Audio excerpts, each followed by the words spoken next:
Yes, so here we have again yet another important topic जो आहे maintenance. आता maintenance जो आहे सगळंच दिलेलं आहे आपल्याला. हिंदूजमध्ये पण आहे ही concept. We find this concept among Muslims also, Parsis also, आणि ख्रिश्चन्समध्ये पण आहे. इथे जरी मी लिहिलेले नाही तर बेसिकली सगळ्याच रिलिजनमध्ये आहे, ख्रिश्चन्स वगैरेमध्ये. त्यातल्या त्यात आपल्याला परीक्षेला येणारा म्हणजे कुठला आहे महत्त्वाचा, कुठला येणार आहे आपल्याला? हिंदू मेंटेनन्स. सो आता हिंदूजमध्ये मेंटेनन्स जे आहे तर मेंटेनन्सचे प्रोव्हिजन आपल्याला कुठे कुठे डील केलेले दिसत आहेत. तो section 125 CRPC criminal procedure code. हालाकी आता नवीन कायदा आला आहे, त्या अंतर्गत सेक्शन काय असेल ते पाहावं लागेल. But this is a very popular section for maintenance. Okay, मग आपण 125 CRPCच्या अंतर्गत सुद्धा जे आहे ॲप्लिकेशन लावू शकतो. आता हे 125 CRPC जे आहे याचा ॲम्बिट जरा ब्रॉड आहे. ओके, ते आपण नंतर डिस्कस करूयात पुढे. म्हणजे त्यानंतर येतो आपल्याला हिंदू मॅरेज ॲक्ट. कधीचा आहे हिंदू मॅरेज ॲक्ट? 1955. 1955चा. हां, सो हिंदू मॅरेज ॲक्ट जो आहे, ह्या हिंदू मॅरेज ॲक्टमध्ये सेक्शन 24 आणि सेक्शन 25 जे आहे हे लक्षात ठेवायचे. हे कशा करता आहेत? मेंटेनन्स करता. आता हा मेंटेनन्स जो आहे हिंदू मॅरेज ॲक्ट 1955च्या अंतर्गत मेंटेनन्सची तरतूद ही दोघांकरता आहे. म्हणजे हजबंड आणि वाईफ दोघांपैकी कोणीही मेंटेनन्स करता अप्लाय करू शकतं. Okay, you getting it? हस्बंडचं माहित नव्हतं आतापर्यंत. ओके, सो एडमिशन लेने से हुआ ना कुछ तो फायदा? अरे बहुत फायदा.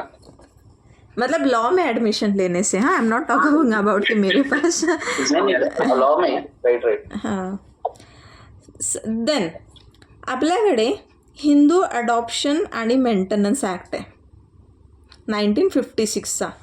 त्याच्यात सुद्धा याची मेंटेनन्सची तरतूद जी आहे ती केलेली आहे. ती आहे सेक्शन 18च्या अंतर्गत. ओके, सो 4 ठिकाणी बघणार आहे आपण. हे कुठे कुठे? सेक्शन 125,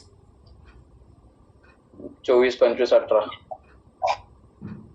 अरे बाबा, कायदे बदलतात ना. पण 125 CRPC, 24-25 हिंदू मॅरेज ॲक्ट आणि 18 जो आहे तो Hindu adoption and maintenance act आहे.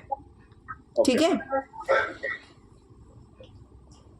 आणि इथे जे आहे इथे ॲप्लिकेशन फक्त वाईफ करू शकते. कुठं आहे? हिंदू अडॉप्शन आणि मेंटेनन्स जो ॲक्ट आहे ना, इथे फक्त कोण अप्लाय करू शकतं? Only wife. ओके, तिथं वाईफलाच आहे फक्त. नाव सेक्शन 24 जो आहे तो सेक्शन 24 काय म्हणतो आहे ह्या सेक्शनमध्ये की जेव्हा तुमचं एखादं ॲप्लिकेशन, एखादं प्रोसिडिंग जे आहे पेंडिंग आहे, ओके, त्यावेळेला हजबंड किंवा वाईफ म्हणजे कोर्टामध्ये तुमचं प्रोसिडिंग पेंडिंग आहे. आता ती कुठलं पण प्रोसिडिंग असू शकते. फॅमिली मॅटर संदर्भात सेक्शन 9च्या अंतर्गत असेल किंवा डिवोर्ससाठी टाकलेलं आहे किंवा काही पण असू शकतो. तर त्या दरम्यान जे एक्सपेन्सेस आहे प्रोसिडिंग्सचे आणि जो मंथली मेंटेनन्स आहे म्हणजे उदरनिर्वाहासाठी तिला जे पण काही लागणार आहे तिला किंवा त्याला, तर हे एक्सपेन्सेस मिळण्यासाठी सेक्शन 24च्या अंतर्गत काय ॲप्लिकेशन लावलं जाऊ शकतं. ओके, ॲप्लिकेशन कोण करू शकतं?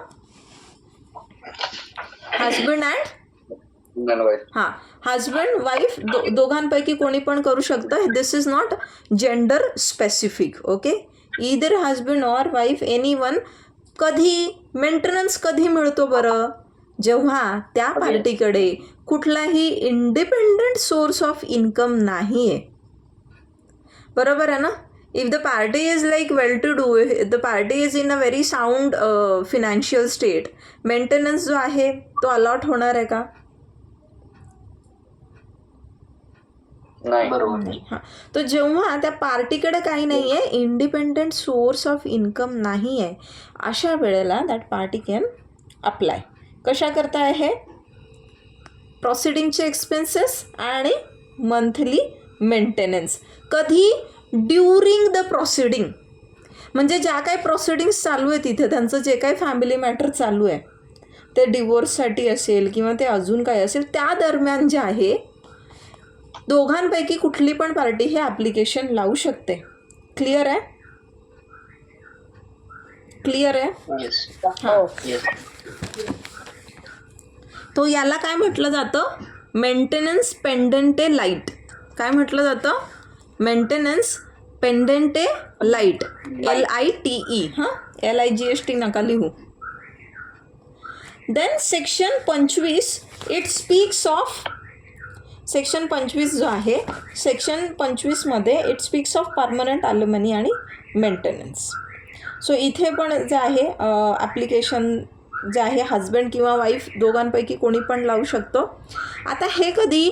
At the time of passing decree किंवा at any time after passing the decree, म्हणजे कोर्टानं कोर्ट कुठलं डिक्री पास करत आहे त्यावेळेला अप्लाय करू शकता किंवा आफ्टर पासिंग द डिक्री जी आहे पास झाल्यानंतर कधी पण हे ॲप्लिकेशन लावलं जाऊ शकतं. कशा करता? वन टाईम सेटलमेंट होते की नाही? परमनंट ॲल्युमिनी होते ना? ऐकलं आहे का? अशी लमसम अमाऊंट असते. हां, सो असा ग्रॉस सम किंवा it could be also agreed upon की काही इन्स्टॉलमेंट्समध्ये देण्यात यावं, असं पण असू शकतं. आता इथे हे ॲप्लिकेशन जेव्हा लावलं जातं त्यावेळेला जो कोणी ॲप्लिकंट आहे, हां, ज्याने कोणी लावलेलं आहे, तर जी अपोजिट पार्टी ती कोण असणार? रेस्पॉन्डंट असणार. मग रेस्पॉन्डंटचं इन्कम किती, म्हणजे ज्याच्याकडनं ही ॲल्युमिनी किंवा हा मेंटेनन्स जो क्लेम केला जातो आहे त्याची इन्कम किती, त्याची प्रॉपर्टी किती आहे, त्या पार्टीजचं कंडक्ट कसं राहिलेलं आहे, how was their marital life, आणि नेमकं काय झालेलं आहे, सर्कमस्टान्सेस काय आहेत केसचे, म्हणजे मुलं बाळं आहेत किंवा काय, केसच्या सर्कमस्टान्सेसनुसार पण हे बदलेल ना ॲल्युमिनीची amount, maintenance amount. Isn't it? बच्चे तो ज़्यादा देना पडेगा ना. इफ शी इज सिंगल मग कंपॅरेटिव्हली ते हे प्रपोर्शन कमी होईल ना त्याचं. सो ह्या सगळ्या गोष्टींना जे आहे लक्षात घेऊन कोर्ट जे आहे हे पास करतं, आय मीन अलाव करतं जे काही मेंटेनन्स वगैरे किंवा परमनंट ॲल्युमिनी जे आहे. नाव इथे एकदा का हे मेंटेनन्स वगैरे जो काही आहे तो एकदा कोर्टानं फिक्स केला तर त्याच्यात मॉडिफिकेशन होऊ शकतात का? कोर्ट ते रिसाइंड करू शकतं का? तर येस, करू शकतात. आता कधी होऊ शकतात? म्हणजे ती पार्टी जी आहे ज्याच्या फेवरमध्ये ऑर्डर झालेली आहे, ज्या कुठल्या पार्टीच्या फेवरमध्ये ऑर्डर झालेली आहे, तर ती पार्टी जर सपोज ती पत्नी आहे, ओके, ती पार्टी जर पत्नी आहे, त्या पत्नीनं काय केलेलं आहे, सपोज शी हॅज रिमॅरिड, दुसरा विवाह केलेला आहे, same is applicable for husband as well. किंवा हजबंड, आता हजबंडने काय केलेलं आहे, सेम इन द सेन्स ये ग्राउंड जो आहे की हजबंड जो आहे त्यानं सेक्शुअल इंटरकोर्स केलेला आहे आउट ऑफ द वेडलॉक, म्हणजे मॅरेजच्या बाहेर जाऊन त्याने असे कुठले रिलेशन इस्टॅब्लिश केलेले आहे. त्यानंतर जर पुढे सिच्युएशन्स चेंज होतात, म्हणजे आता सपोज मंथली काही मेंटेनन्स देण्यात आलेला आहे, त्या दरम्यान हो सकता है जब मुलं जे आहे त्यावेळेला मायनर होते, आता सपोज मुलं मेजर झालेत, मेजर झाल्यानंतर सपोज त्यांना कोणाला जॉब लागला आहे, कोणी गव्हर्नमेंट सर्व्हिसमध्ये गेलं आहे, मग मेंटेनन्सची अमाऊंट जी आहे ती कमी होईल की जास्त वाढेल? कमी होणार, हो की नाही. तर असे काही चेंजेस जे आहे ते होऊ शकतात. देन कम्स अपना Hindu adoption and maintenance act.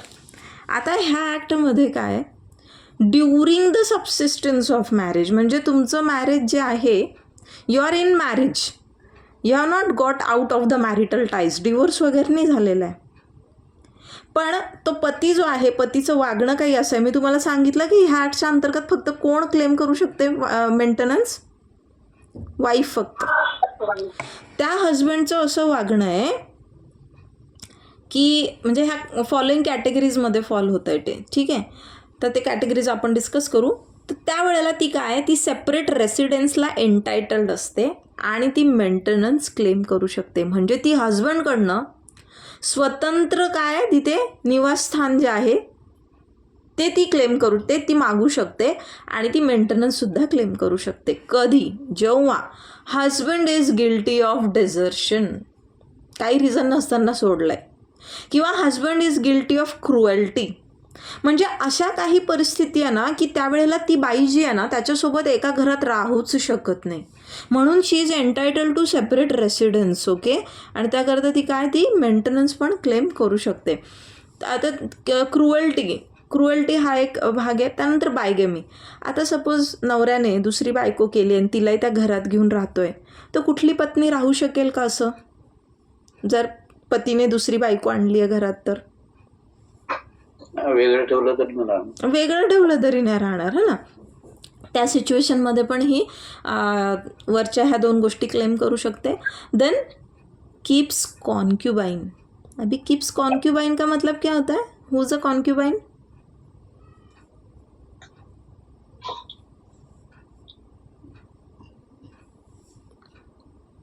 कॉन्क्युबाइन you people don't no.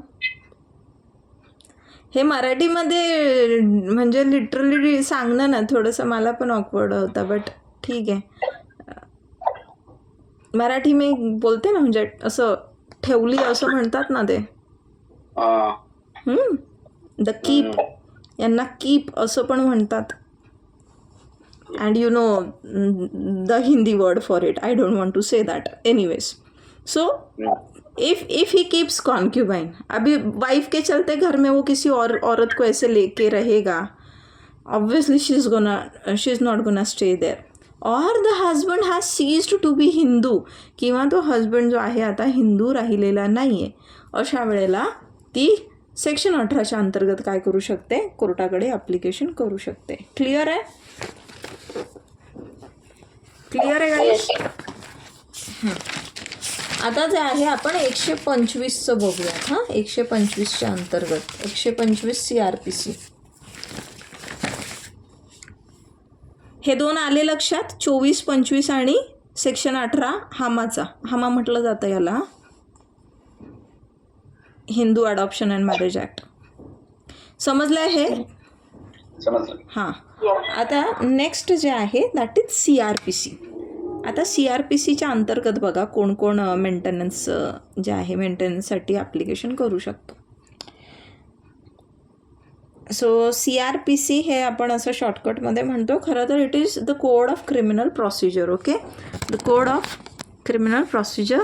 आणि हा कायदा आपल्याला माहिती आहे सगळ्यांना. दिस हॅज बीन रिपील्ड नाव. याच्या ठिकाणी नवीन कायदा आला आहे. कुठला कायदा आहे? भारतीय नागरिक सुरक्षा संहिता. ओके, सो BNSS जो असा कायदा आहे. असोत, पण आपण बिकॉज आपल्या सिलेबसमध्ये अजूनही 125 आहे, आपण तो बघणार. Okay, so section 125. आता याच्या अंतर्गत कोण कोण मेंटेनन्ससाठी अप्लाय करू शकतो? सो इथे अंडर दिस पर्टिक्युलर लेजिस्लेशन सेक्शन 125 काय सांगतो की असा पुरुष जो कोणाला मेंटेन नाही करत आहे त्याच्या वाईफला, ठीक आहे, जी वाईफ स्वतःला मेंटेन करू शकत नाही, अनेबल टू मेंटेन हरसेल्फ, म्हणजे पत्नी. याच्यामध्ये हे नाही आहे, हस्बंड ही कैटेगरी येत नाही. ठीक है, इसमें कौन कौन आता है, सिंपल वर्ड्स में बताऊं तो वाईफ आएगी, बच्चे आएंगे और माँ बाप आएंगे. याच्यामध्ये कोण कोण येतं सेक्शन 125 CRPC मध्ये? इथे हु इज एंटायटल्ड? वाईफ, चिल्ड्रन आणि पेरेंट्स. ओके, सो नाही लिव्ह इन काय, लिव्ह इन अच्छा, कसलं लिव्ह इन? मी वाचलं लिव्ह इन रिलेशनशिप मधलं पण आहे. कुठे? 125 मध्ये. 125 मध्ये? हा, किधर आहे? मी चेक करतो परत. हां,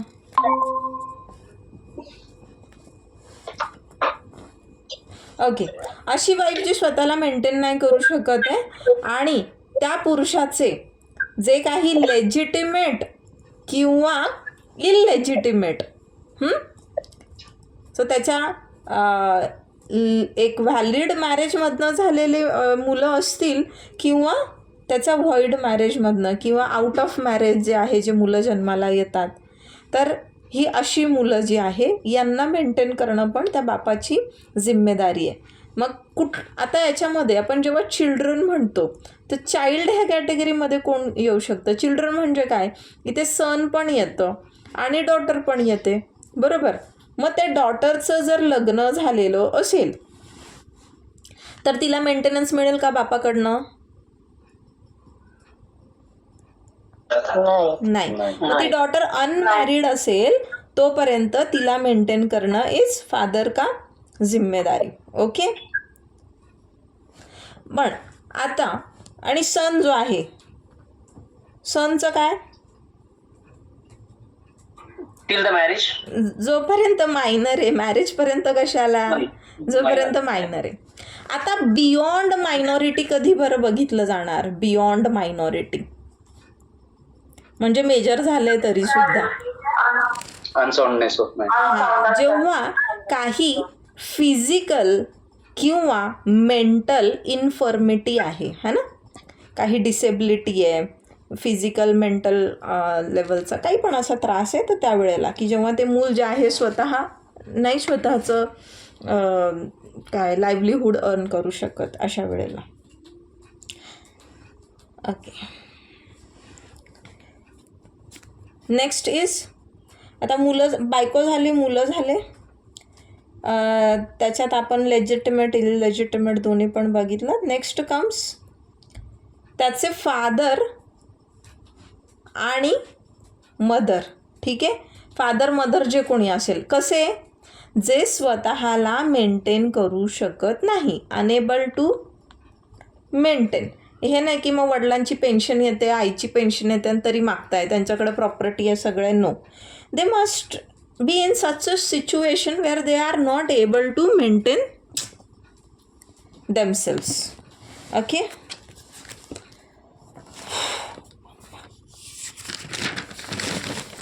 इथे केस पण आहे, याच्यावरती एक इंटरेस्टिंग केस आहे पेरेंट्सच्या मेंटेनन्सवरती. ओके.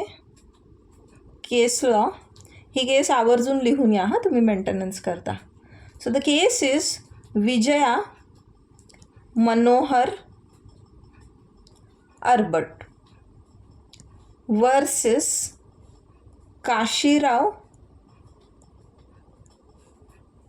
राजाराम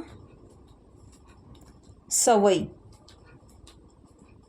1986ची ही केस आहे, 1986. आता ह्याच्यात काय झालं? केस वाचली आहे का ही कोणी?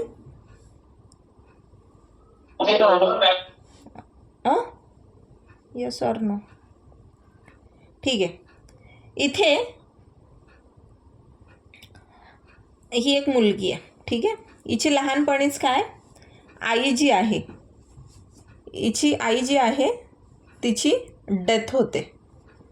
मग फादर जो आहे, फादर काय करतो? दुसरा विवाह करतो. म्हणजे तिला कोण आली? स्टेप मदर, बरोबर आहे. स्टेप मदर आहे ना मग ही दुसरी बायको ह्या मुलीची.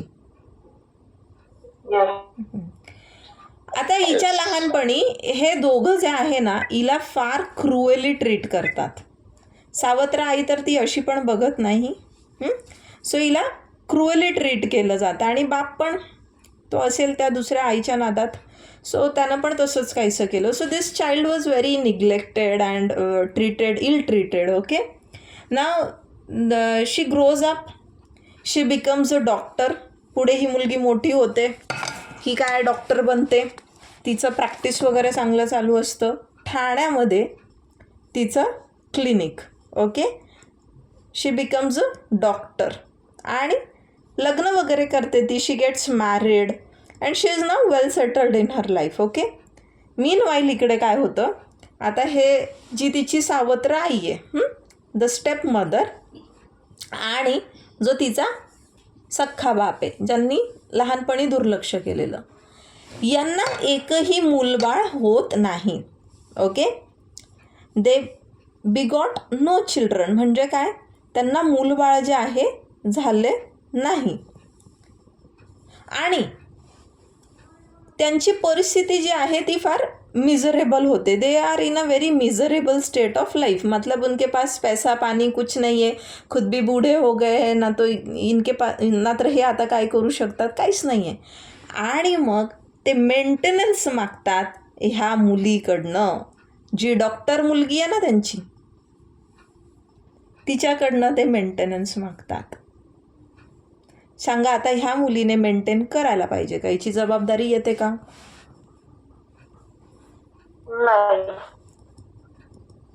नाही येत. ओके, पण इथं कोर्टाने म्हटलं की she being the only child to her parents, it is her responsibility, it is her liability even though she is married. म्हणजे हे बघा, ही केस फार महत्त्वाची आहे हां. ह्या केसनं काय आपल्याला सांगितलं आहे, मॅरिड डॉटर असेल, नुसतं मुलाचंच काम नाही आहे.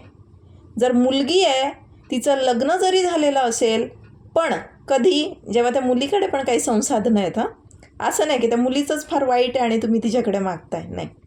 जर त्या मुलीकडे इनफ रिसोर्सेस आहे, she is in a good financial state, मुलीची सुद्धा ही जबाबदारी आहे पेरेंट्सला मेंटेन करणं.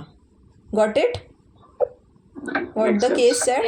सो मॅरिड डॉटर जी आहे, she is also liable to maintain her parents. So लग्न झाल्यावर आपली जबाबदारी जी आहे ती संपत नसते, त्याच्यातनं अंग झटकायचं नाही. मुलगी असली म्हणून काय झालं, मुलगी जर मुलीला प्रॉपर्टीमध्ये समान हिस्सा मिळू शकतो, तर मुलीने आईवडिलांची जबाबदारी सुद्धा स्वीकारायला हवी. ओके, हालाकी this this this judgment has come way before this, मुलींना काय प्रॉपर्टीमध्ये समान हिस्सा अँड ऑल, ठीक आहे. हे तर 2005मध्ये झालं. केस तर ही 86ची आहे. तरीसुद्धा कोर्टाने फार प्रोग्रेसिव्ह माइंडसेटने जे आहे काय सांगितलं की नाही, मॅरिड डॉटर जरी असेल तरी तिची जबाबदारी आहे. फक्त मला इथे एक गोष्ट थोडी ह्या जजमेंटमध्ये काय वाटते की बापासोबत तर तिचं नातं आहे, पण त्या आईसोबत तिचं नातं थोडी होतं, बापाने करून आणली ना ती. मग त्या सेकंड वाईफला मेंटेन करणं त्या नवऱ्याची जबाबदारी होती, म्हणजे तिच्या बापाची, ना की ह्या मुलीची. Because by birth, by blood किंवा काय ते रिलेशन नव्हतंच ना. इट वॉज बीन, मतलब थोपा हुआ वो ये हो गया ना एक प्रकारे. असेल तर मे बी तिने सांभाळलं असेल म्हणून कोर्टने असं कन्सिडर केलं. May be. ओके, हो. सो दीज काय काय पाहिलं आपण हे आता, हां पेरेंट्सचा, पेरेंट्सचा आपण पार्ट बघत होतो ना, या की कोणाकोणाला मेंटेनन्स जो आहे तो मिळू शकतो. त्याच्यामध्ये आपण ही केस पाहिली. आणि आता याच्यात डिस्क्वालिफिकेशन काय आहे बघा. लिव्हिंगचं परत मी सर्च केलं ना, आहे 125 मध्ये. असं लिहिलं, the Supreme Court has ruled that a woman in a living relationship resembling marriage may be entitled to maintenance if she is abandoned or unable to support herself. Case example त्यांनी कुठलं, Chanmunia versus Virendra Kumar Singh Kushwaha 2011, emphasize that maintenance should not be denied in such relationship, असं दिलेलं. Okay, पूर्ण केस वाचायला लागेल मग आपल्याला ती, पण मला ते सेंड कर ना. हा, म्हणजे मी तर ChatGPT वर बघितलं, मी सेंड करतो. हां, ते केसचं सायटेशन आहे ना, citation send me so that I will check it, है ना, I will go through the case. See because काय ना, देखो कायद्यामध्ये इतके बदल होत असतात, दर दिवसाला काहीतरी जजमेंट येत असतं. And I am also not a you know expert in this field, है ना. and it's very hard to cope up with to keep up rather with all the amendments, the changes, whatever takes place. So होतं की माझ्याकडनं पण काही judgements असे सुटून जातात लँडमार्क.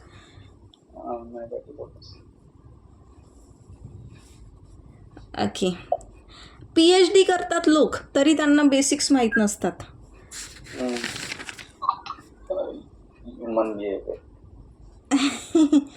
नहीं नहीं, ह्यूमन बिहेवियर नहीं, पैसे का जादू है वो. पैसा पैसा. सुप्रीम कोर्टला पण एक पैसा आहे ना, तुम्ही सांगितलं. वो अलग आहे. ओके. सो डिझर्शन आता कधी एंटायटल्ड आहे वाईफ ह्याच्यासाठी की जेव्हा तिने विदाऊट एनी रिझनेबल कॉज, जर ती वेगळी राहते, काही कारण नाही काही नाही आणि she is not living with her husband, okay, तेव्हा she is disqualified for maintenance. जर ती अडल्ट्रस रिलेशनमध्ये राहते, अडल्ट्री केलेली आहे तिने, तेव्हा पण शी इज नॉट क्वालिफाईड. तिच्याकडं सफिशियंट मीन्स आहे, ओके.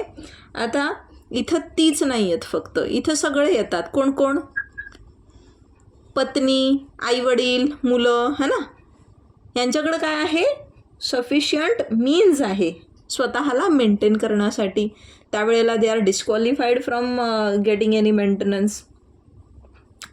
देन ते सेपरेट राहत आहेत, they are living separately, okay. आणि ते सेपरेट राहणं त्यांचं म्युच्युअल कन्सेंटने.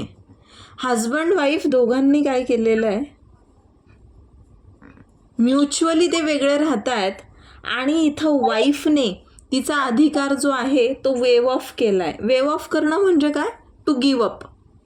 म्युच्युअल कन्सेंटने काय झाले? ते वेगळे झालेत, ओके, वेगळे राहत आहेत.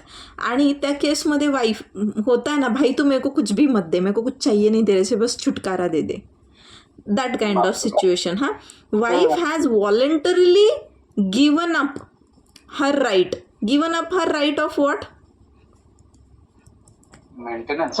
Yes, right of maintenance. तिनं स्वतःहून जो आहे तो वेव ऑफ केलेला आहे. म्युच्युअल कन्सेंटने जे डिवोर्स होतात ना, तिथं बऱ्याचदा आपण हे असं बघतो प्रकरण, ठीक आहे. त्यानंतर पर्सनल लॉ. पर्सनल लॉच्या अंतर्गत तिला अमाऊंट जी आहे रिसीव झालेली, तिचा अलावन्स वगैरे, म्हणजे मुसलमानांमध्ये जसं मेहर वगैरे असं काही असेल तर उनके पर्सनल लॉ में कुछ अगर है तो उसके म्हणजे त्याच्या अंडर जे आहे तिला मिळालेलं आहे. Then comes remarriage. म्युच्युअल मध्ये मग मेंटेनन्स जरी तिने घेतलेलं नसलं तर मग मुलांसाठी फ्युचरमध्ये मग पॅटर्नल प्रॉपर्टीमध्ये हे बघा, मेंटेनन्स डिनाय केलाय तिने मुलांचा अधिकार नाही डिनाय केलेला आहे. मेंटेनन्स काय? रोज मेरा खाना पीना, कपड़ा लता, घर का किराया, दॅट इज मेंटेनन्स, है ना. प्रॉपर्टीमध्ये जो राईट इनहेरिटन्सने भेटलेला आहे, जन्माने कोपर्सनरी राईट्स आहे मुलांचे, त्या मुलांना पिताच्या म्हणजे पित्याची जी संपत्ती आहे त्याच्यामध्ये जे अधिकार आहेत ते नाही डावलले जाऊ शकत. Okay okay. रिमॅरेज. आता एखादी बाई आहे, तिला मेंटेनन्स मिळतोय आणि तिनं काय केलेलं आहे? सेकंड मॅरेज केलं आहे, ठीक आहे. मग तिचा हा मेंटेनन्स काय होईल? स्टॉप होणार, ठीक है, सेकेंड मैरिज करने में. समझे? हां. नाव अल्टरेशन होईल का अलाउन्सेसमध्ये? जे मेंटेनन्सचे जे काही अलाउन्स दिले जातात, होगा क्या अल्टरेशन? बदलेल, बरोबर, निश्चितच बदलेल. बदल हा एकमेव काय आहे? कॉन्स्टंट है ना. Yes yes. सो सिचुएशंस बदलती है. माइनर बच्चे थे, मेजर हो गए, जॉब पे लग गए, या फिर असे असू शकतं की ती म्हणजे काय, ती वाढवली पण जाऊ शकते, इंक्रीज पण होऊ शकते अमाउंट. जब डिवोर्स हुआ या फिर जब एप्लीकेशन लगा, जब कोर्ट ने अलाउ किया, उस टाइम बच्चा बहुत छोटा था, साल भर का था, ज़्यादा ज़रूरतें नहीं थी. 2-4 वर्षांनी पोराला शाळेत टाकायचं आहे, फी हवी आहे, पुढे आणखीन वरच्या वर्गात जाणार आहे, डोनेशन देना है, ये सब चीज़ें तो बढ़ेगा, बढ़ भी सकता है. त्यानंतर पण मग त्यांना परत कोर्टात हे करायला लागत असणार ना. हां डेफिनेटली कोर्ट मग ते कन्सिडर करतं सगळ्या सिच्युएशन. आणि महागाई पण वाढत असते ना. आता पूर्वी आपल्याकडे ह्या सेक्शनच्या अंतर्गत फक्त 500 रुपयांची तरतूद होती. 500 रुपये मेंटेनन्समध्ये कसं बरं भागणार आहे. किंवा मग हे पूर्णतः स्टॉप पण केले जाऊ शकता. ठीक है, तो ये अल्टरेशन जो है इसमें हो सकता है. मग याच्यामध्ये केस कुठली लिहायची. केस यमुनाबाई. हां, यमुनाबाई आठवते ना सगळ्यांना. यमुनाबाई अनंतराव आव्हाड. हां, यमुनाबाई आपल्याला बऱ्याच ठिकाणी कामं येणार आहे. कुठे कुठे. Maintenance, essentials of valid marriage. हां, हिंदू मॅरेजचे. हां, त्यानंतर मेंटेनन्समध्ये